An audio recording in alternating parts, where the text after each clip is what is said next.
Palitan ulit natin. Hindi, sisinsilin na lang yan. Tapusin ko lang ito. Naputol kasi yung ano nito, yung stud bolt. Ngayon nag-oversize na kami.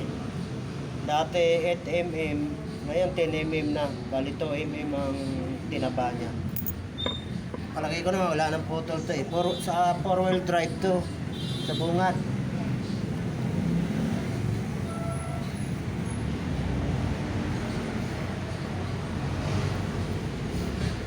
Bali 8 butas. Dapat 6 lang kasi guide yung dalawa eh. Inano na lang namin eh kasi lumuwag na rin ang butas eh. Mamaya ipakita ko sa inyo yung guide.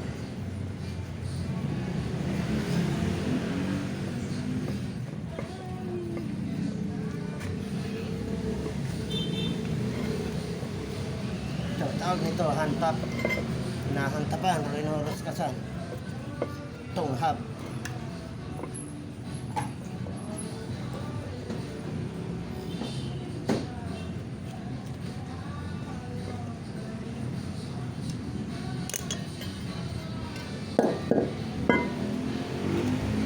Yan siya. 8 piraso yan.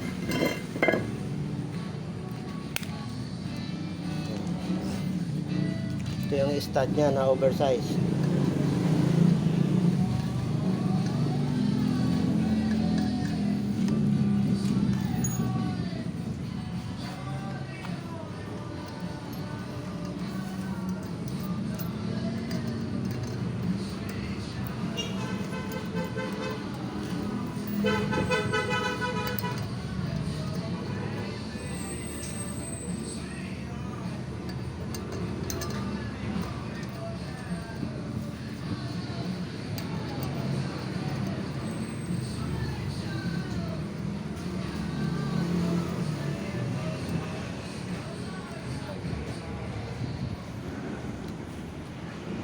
Ayan siya, 8 piraso.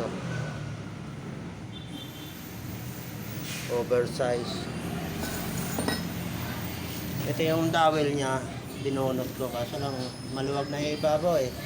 Kaya magpuputol din eh.